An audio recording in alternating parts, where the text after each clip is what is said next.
Hello everyone, very very good afternoon. कैसे हो? Hope करता हूँ आप सब लोग अच्छे ही होंगे। सो फ्रेंड्स, आज की इस वीडियो में आप लोगों को मैं सीडीपी का टेस्ट दूंगा, स्पेशल सीटेट एग्जाम 2024 के लिए। फ्रेंड्स, ये वीडियो दोनों लेवल के लिए है, प्राइमरी एंड जूनियर दोनों लेवल के लिए है, ठीक है ना। तो चलिए वीडियो को स्टार्ट करते हैं। 30 में से अगर आप लोग जो है 10 से 12 प्रश्न सही कर लेते हैं तो आपकी सीडीपी की तैयारी बहुत अच्छी है। चलिए वीडियो को स्टार्ट करते हैं। यहाँ पे डेली क्लासेस का टाइमिंग देख सकते हो, और फ्री पीडीएफ के लिए आप जो है टेलीग्राम ग्रुप को ज्वाइन करें। एजुकेशन विद साहिल आपको सर्च करना है, ज्वाइन हो जाना है। वहां पे जैसे ही क्लास खत्म होगी एंड उसकी पीडीएफ आपको वहां पे मिल जाया करेगी। ओके, चलिए सबसे पहला प्रश्न आपकी स्क्रीन पे है। विकास का जो है शीर्षगामी सिद्धांत क्या सुझाता है? विकास केंद्र से बाहर की ओर होता है, या विकास सिर से पैर की ओर होता है, या सभी व्यक्तियों में समान दर से होता है, या प्रकृति और वातावरण की मिश्रित क्रिया का परिणाम है? चलिए बताएंगे सब लोग, पहला का राइट आंसर क्या हो जाएगा। और आज से जो है फॉर्म में आप जो है करेक्शन कर सकते हैं। 21 से 25 अक्टूबर के बीच में आप जो है करेक्शन कर सकते हैं। करेक्शन का विंडो भी ओपन हो गया है। और एक बात ध्यान रखना, जब भी आप करेक्शन करना तो एक ही बार में करेक्शन करने ला, नहीं तो दोबारा जब आप लॉगिन करेंगे तो फिर नहीं होगा, ठीक है ना। एक ही बार में जब लॉगिन करना, और उसके बाद जब लॉग आउट हो जाएगा तो दोबारा लॉगिन करेंगे तो आपका नहीं होने वाला है, ठीक है ना। तो एक ही बार में नोट कर लीजिए जो जो आपका करेक्शन करने लायक हो। ओके, तो विकास का जो है शीर्षगामी सिद्धांत क्या सुझाता है? विकास सिर से पैर की ओर होता है, ये आपका है बेस्ट हो जाएगा, ठीक है ना। ऑप्शन यहाँ पे दूसरा आपका बिल्कुल करेक्ट हो जाएगा। Okay, next question. निम्न में से कौन सा जो है अनुवंशिक कारक है जो विकास को प्रभावित करता है? इसमें बताएंगे सब लोग। निम्न में से कौन सा आनुवंशिक कारक है जो विकास को प्रभावित करता है? सामाजिक नीतियां, शैक्षिक संस्थाएं, जैविक परिपक्वता, या सांस्कृतिक प्रथाएं? बताएंगे सब लोग। निम्न में से कौन सा आनुवंशिक कारक है जो विकास को प्रभावित करता है? तो जैविक परिपक्वता, ये जो है विकास को प्रभावित करता है। तीसरा ऑप्शन बिल्कुल करेक्ट हो जाएगा। अगला प्रश्न है, बहुत छोटे बच्चों के लिए जो है निम्न में से कौन सी समाजीकरण की प्राथमिक संस्था है? Very very most important question आपके एग्जाम के लिए। बहुत छोटे बच्चों के लिए निम्न में से कौन सी समाजीकरण की प्राथमिक जो है संस्था है? किताबें, या सिनेमा, या माता पिता का कार्यस्थल, या परिवार? बताएंगे सब लोग। 3 का राइट आंसर क्या हो जाएगा? बहुत छोटे बच्चों के लिए निम्न में से कौन सी समाजीकरण की प्राथमिक संस्था है? तो वो है परिवार। ऑप्शन चौथा आपका बिल्कुल करेक्ट हो जाएगा। Next question. जीन पियाजे के संज्ञानात्मक विकास सिद्धांत के अनुसार जो है अधिकतर बच्चे जो है किस चरण में मूर्त समस्याओं के बारे में तार्किक रूप से सोचने में सक्षम हो जाते हैं? संवेदीगामक, या पूर्व संक्रियात्मक, या मूर्त संक्रियात्मक, या औपचारिक संक्रियात्मक? बताएंगे सब लोग। जीन पियाजे के संज्ञानात्मक विकास सिद्धांत के अनुसार अधिकतर बच्चे किस चरण में मूर्त समस्याओं के बारे में तार्किक रूप से सोचने में सक्षम हो जाते हैं? मूर्त संक्रियात्मक आपका सही हो जाएगा, ठीक है ना। ऑप्शन तीसरा आपका बिल्कुल करेक्ट हो जाएगा, ठीक है, इसमें सक्षम हो जाते हैं।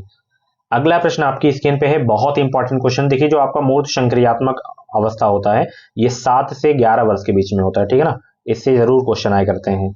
ओके, चलिए अगला प्रश्न है, जीन पियाजे के अनुसार जो है व्यवहारों और विचारों को संयोजन, व्यवस्थीकरण, पुनर्संयोजन और पुनर्व्यवस्थीकरण करके सुसंगत प्रणाली में लाना क्या कहलाता है? असंतुलीकरण, या संकल्पना, या संगठन, या मिथ्या धारणा? सभी लोग जवाब देंगे। 5 का राइट आंसर क्या हो जाएगा? जीन पियाजे के अनुसार व्यवहारों और विचारों को संयोजन, व्यवस्थीकरण, पुनर्संयोजन और पुनर्व्यवस्थीकरण करके सुसंगत प्रणाली में लाना क्या कहलाता है? असंतुलीकरण, या संकल्पना, या संगठन, या मिथ्या धारणा?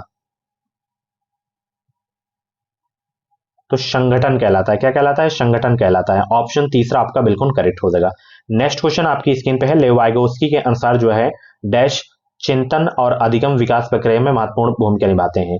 क्या जो है महत्वपूर्ण भूमिका निभाते हैं? बताइए। पुरस्कार और दंड, या सांस्कृतिक उपकरण, या समान योग्यता, समूह निर्माण, या अग्रिम आयोजक? 6 का जवाब देने का प्रयास करेंगे।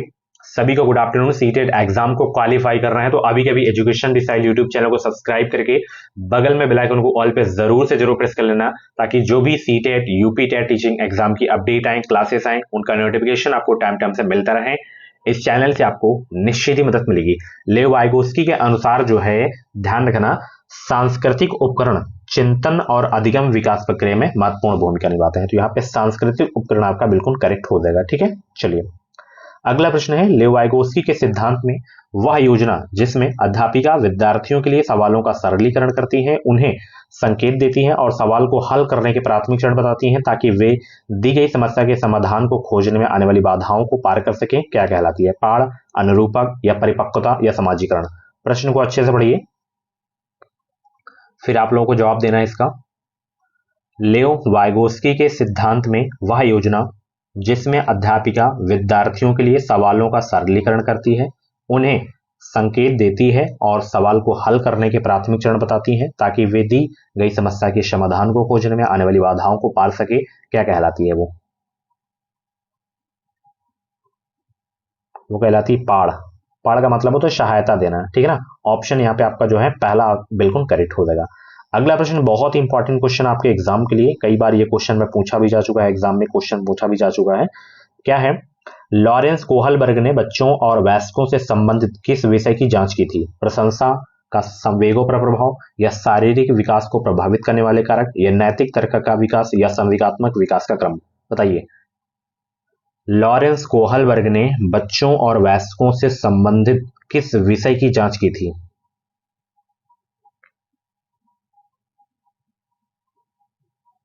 बताएंगे सब लोग, और वीडियो को लाइक कर दो सब लोग। तो नैतिक तर्क का विकास आपका यहाँ पे करेक्ट आंसर हो जाएगा, ठीक है। चलिए अगला प्रश्न आपकी स्क्रीन पे है, एक अध्यापिका को अपने विद्यार्थियों में निम्न में से किस पहलू को बढ़ावा देना चाहिए? ये क्वेश्चन अभी मैं पोस्ट किया था। निष्क्रिय नकल, या कंठस्थ स्मरण, या ज्ञान निर्माण, या उच्च प्रतिस्पर्धा? बताइए सब लोग। एक अध्यापिका को अपने विद्यार्थियों में निम्न में से किस पहलू को बढ़ावा देना चाहिए? ज्ञान निर्माण का, ठीक है ना। कंठस्थ नहीं कराना है, निष्क्रिय आपका निगेटिव होता है, सक्रिय दिखे तो वो आपका होता है, ठीक है ना, पॉजिटिव होता है, ठीक है। ज्ञान निर्माण को बढ़ावा देना चाहिए, ठीक है। तीसरा बिल्कुल करेक्ट हो जाएगा। अगला प्रश्न क्या है? बहुत ही अच्छा प्रश्न है। बुद्धि के समकालीन संप्रत्यों के अनुसार बुद्धिलब्धि परीक्षण किसी व्यक्ति की बुद्धिमत्ता को जांचने के लिए जो है उपयुक्त नहीं है, क्योंकि वे अक्सर जो है वैध होते हैं, या विश्वसनीय होते हैं, या सांस्कृतिक पूर्वाग्रह होते हैं, या व्यापक होते हैं? बताइए सब लोग। एक बार क्वेश्चन को अच्छे से पढ़िए, फिर आप लोग जवाब दीजिए। बुद्धि के समकालीन संप्रत्यों के अनुसार बुद्धिलब्धि परीक्षण किसी व्यक्ति की बुद्धिमत्ता को जांचने के लिए उपयुक्त नहीं है, क्योंकि वो अक्सर जो है क्या होते हैं? बताइए। सांस्कृतिक पूर्वाग्रह होते हैं अक्सर, ठीक है ना। तीसरा ऑप्शन बिल्कुल करेक्ट हो जाएगा।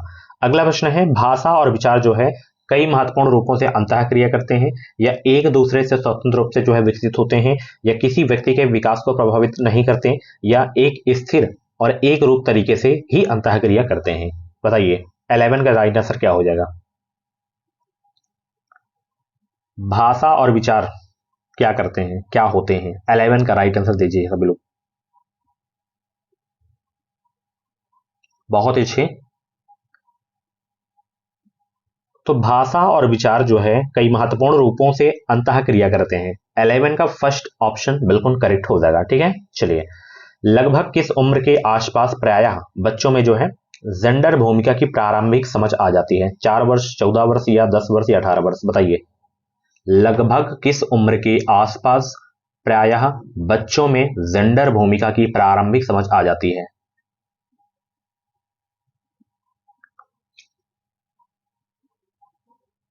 4 वर्ष की उम्र के आसपास प्रायः बच्चों में जेंडर भूमिका की प्रारंभिक समझ आ जाती है। 12 का ऑप्शन, पहला ऑप्शन बिल्कुल करेक्ट हो जाएगा, ठीक है।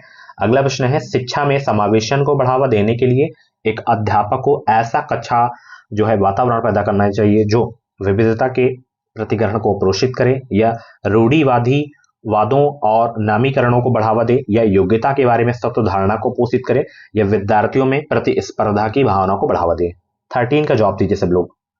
शिक्षा में समावेशन को बढ़ावा देने के लिए एक अध्यापक को ऐसा कक्षा वातावरण पैदा करना चाहिए जो क्या हो, क्या करे?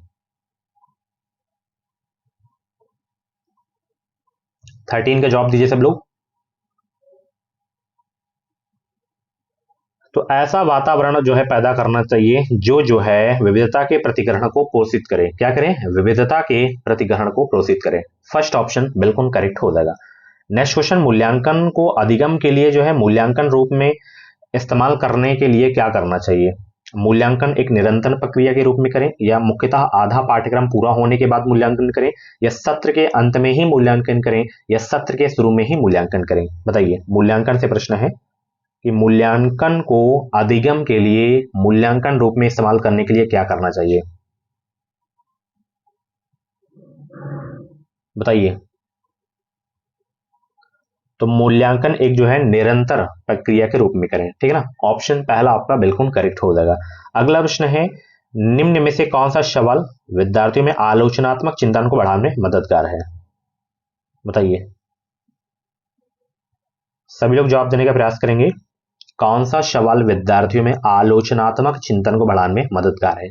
आ प्लस बा का स्क्वायर है, यहाँ पे का सूत्र क्या है? भारत का जो है पहला राष्ट्रपति कौन था? हम किस तरह भविष्य में जल संकट को टाल सकते हैं? बाल दिवस किस तारीख पर मनाया जाता है?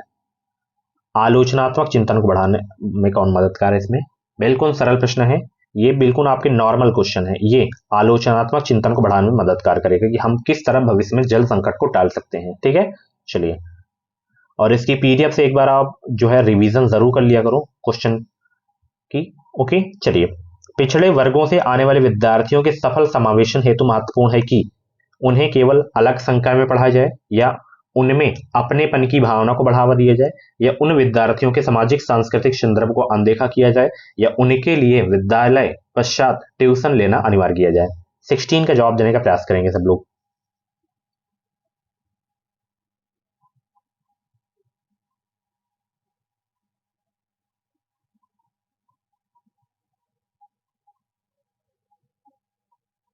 क्वेश्चन आपका पॉजिटिव है तो केवल आपका होगा ही नहीं, नेगेटिव हो जाएगा। बताइए, 16 का जवाब दीजिए सब लोग।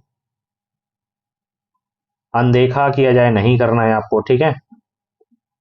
उनके लिए विद्यालय पश्चात ट्यूशन लेना अनिवार्य किया जाए, बिल्कुल नहीं, अनिवार्य बिल्कुल नहीं किया जाए, जबरदस्ती नहीं किया जा सकता कि आप ट्यूशन ही दें उनको।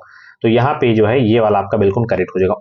उनमें अपनेपन की भावना को बढ़ावा दिया जाए, ठीक है। चलिए, गुणज वैफल से जूझने वाले विद्यार्थी अक्सर किस क्षेत्र में चुनौती महसूस जो है करते हैं? गुणज वैकल, बताइए। गुणज वैफल की से जूझने वाले विद्यार्थी अक्सर किस क्षेत्र में चुनौती महसूस करते हैं? गणित, दौड़, या गायन, या चित्रण के क्षेत्र में? गणित के क्षेत्र में, ठीक है। कभी कभी इंग्लिश में डिस्कैलकुलिया दे देगा, ठीक है। चलिए, निम्न में से कौन सा प्रावधान दृष्टिबाधिता से जूझने वाले विद्यार्थियों के समावेशन में बाधक बन सकता है? ब्रेल लिपि, ब्रेल किताबें हो गया, या स्पर्शनीय मानचित्र हो गया, लिपिक की मदद लेना, या लिखित परीक्षाएं?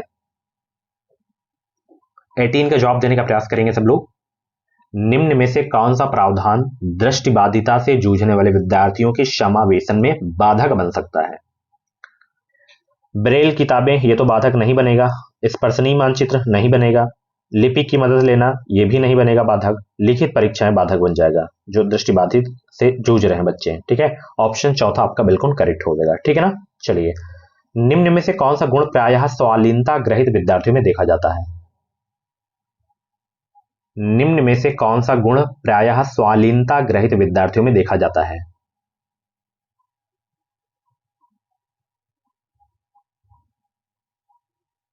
पुनरावृत्ति व्यवहार, या संज्ञानात्मक नम्यता, या जो है उच्च स्तरीय संप्रेषण कौशल, या दिनचर्या में बारंबार बदलाव की चाह?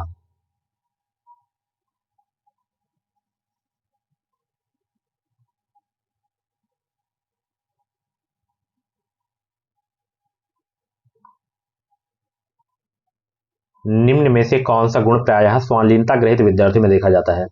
पुनरावृत्ति व्यवहार, ये देखा जाता है विद्यार्थियों में। ऑप्शन पहला आपका बिल्कुल करेक्ट हो जाएगा। रेशमा 3 साल की उम्र में से ही स्वतंत्र रूप से पढ़ने लगी और उसने अपनी पहुंच की हर किताब पढ़ ली। रेशमा किस तरह की विशेषता दिखा रही है? स्वालीनता, प्रतिभाशीलता, पठन वैफल, या मानसिक विकलांगता? 20 का जवाब देने का प्रयास करेंगे सब लोग। बहुत ही सरल प्रश्न है, बहुत इंपॉर्टेंट भी क्वेश्चन है ये प्रतिभाशाली दिखा रहा है, प्रतिभाशीलता दिखा रही है, ठीक है। ऑप्शन दूसरा आपका बिल्कुल करेक्ट हो जाएगा। बच्चे सबसे बेहतर किसके द्वारा सीखते हैं? खोजी अधिगम के द्वारा, पुनरावृत्ति और अभ्यास, या निष्क्रिय नकल, या कंठस्थ स्मरण? ये दोनों तो होंगे ही नहीं, खोजी अधिगम द्वारा सीखते हैं, ठीक है ना, अपने से। ऑप्शन पहला आपका बिल्कुल करेक्ट हो जाएगा। अगला प्रश्न आपकी स्क्रीन पे है, यहाँ पे कथन है, तर्क है। कथन ए क्या कह रहा है कि विद्यालयों को जो है केवल सीखी गई सामग्रियों के पुनरुत्पादन पर जोर देना चाहिए। तर्क आर क्या कह रहा है, स्मृति ना तो रचनात्मक होती है और ना ही जो है निर्वाचनात्मक होती है। सही विकल्प चुनना है, कौन कौन सा सही है, कौन किसकी सही व्याख्या करता है या नहीं करता है, या कौन गलत है, ये आपको बताना है।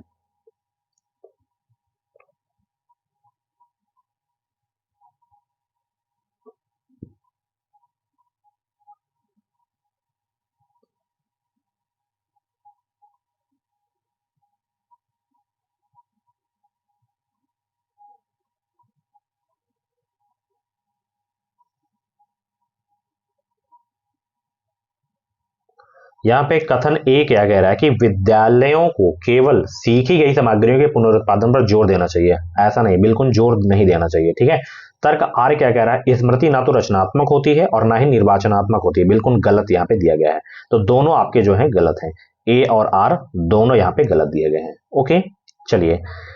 एक अध्यापिका को कैसे अधिगम क्रियाकलाप बनाने और संपादित करने चाहिए जिनकी प्रवृत्ति जो है अति अमूर्त हो, या जो विद्यार्थियों की रुचि के अनुरूप हो, जो विद्यार्थियों के प्रवेश से गैर और अन्य देशी हो, या जिनका उद्देश्य सिर्फ पूर्व ज्ञान का जो है पुनरुत्पादन मात्र हो। 23 का जवाब देने का प्रयास करेंगे सब लोग।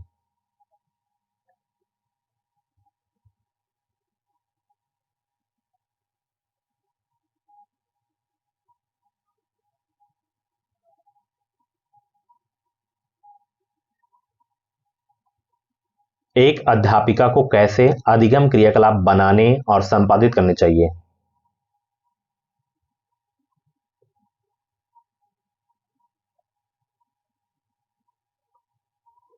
जो विद्यार्थियों की रुचि के अनुरूप हो, ठीक है ना, ऐसा ही करना चाहिए। दूसरा ऑप्शन बिल्कुल करेक्ट हो जाएगा। अगला प्रश्न है, यहाँ पे देख सकते हो, अधिगम प्रक्रिया में विद्यार्थियों की संलग्नता को अधिकाधिक करने के लिए एक अध्यापिका को क्या करना चाहिए। विद्यार्थियों की स्वायत्तता को न्यूनतम कर देना चाहिए, या विकर्षणों को अधिकतम कर देना चाहिए, या व्यक्तिगत विकल्पों को न्यूनतम कर देना चाहिए, या कार्य की सततता को अधिकतम कर देना चाहिए। 24 का जवाब देने का प्रयास करेंगे सब लोग।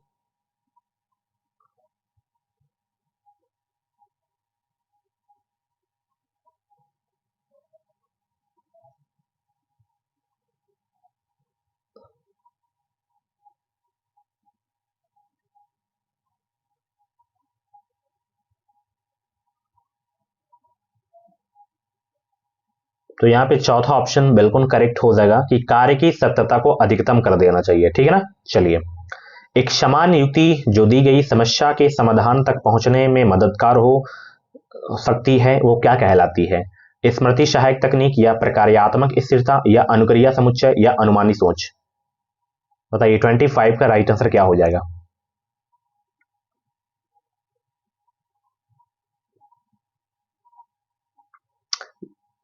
यहाँ पे चौथा ऑप्शन बिल्कुल करेक्ट हो जाएगा, अनुमानी सोच। ओके, विद्यार्थियों द्वारा ग्रहित वैकल्पिक अवधारणाएं अधिगम प्रक्रिया में कोई भूमिका नहीं निभाती, या पूरी तरह अंतरतार्किक जो है और अविवेकी होती हैं, या विद्यार्थियों के सहज सिद्धांतों या ज्ञान को दर्शाती हैं, या अध्यापक द्वारा जो है सिरे से अनदेखी कर दी चाहिए। बताइए 26 का जवाब दीजिए सब लोग। सभी को गुड आफ्टरनून, सभी को गुड आफ्टरनून। 5 क्वेश्चन और बचे हैं।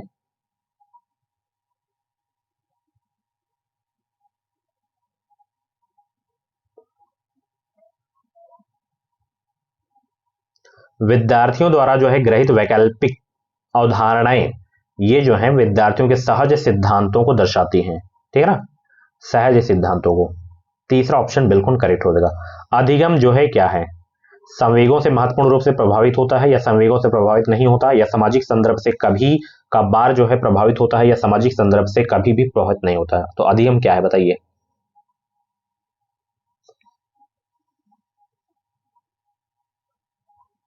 वीडियो को लाइक कर दो सब लोग।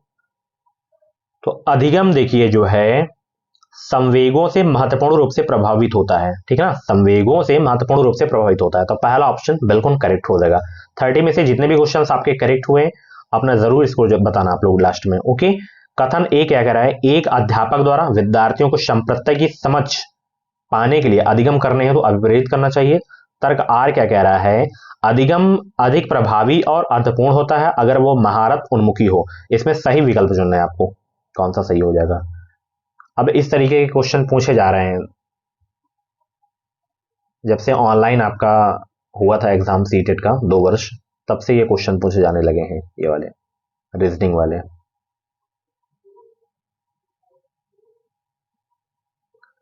यहाँ पे कथन ए क्या कह रहा है कि एक अध्यापक द्वारा विद्यार्थियों को संप्रदाय की समझ पाने के लिए अधिगम करने हेतु अभिप्रेरित करना चाहिए, बिल्कुल सही है।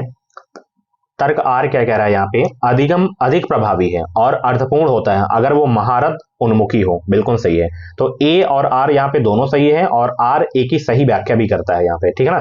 तो पहला ऑप्शन बिल्कुल करेक्ट हो जाएगा।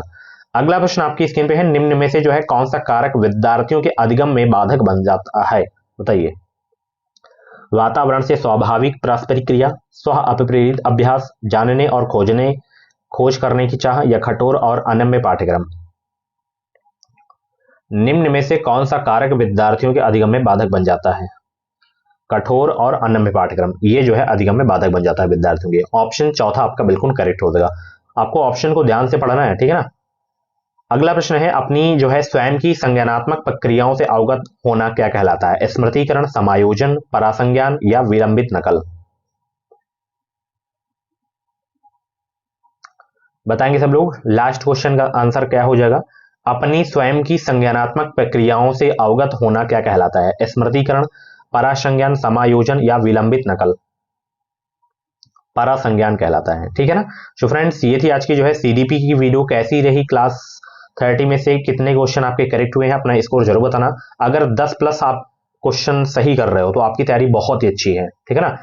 तो अपना स्कोर जरूर शेयर किया करो आप लोग। और भी वीडियोस अगर आप लोगों को देखनी है तो आप प्लेलिस्ट में जाइए, प्लेलिस्ट में आपको जो है हर सब्जेक्ट की वीडियो मिल जाएगी। इसकी पीडीएफ आपको तुरंत जो है टेलीग्राम ग्रुप पे जो है मिल जाएगी, तो वहां से आप डाउनलोड कर लेना। एक बार अच्छे से रिवीजन खुद से भी आप लोग और कर लेना, ताकि माइंड में सेट हो जाए क्वेश्चन, ठीक है ना। तो थैंक यू सो मच, मिलते हैं हम अगली क्लास पे। सीटेट एग्जाम को क्वालिफाई करना है तो अभी के भी चैनल को सब्सक्राइब कर लीजिए, ताकि जो भी अपडेट आए, जो भी क्लासेस आए, उनका नोटिफिकेशन आपको टाइम टाइम से मिलता रहे। Thank you so much, bye bye, take care.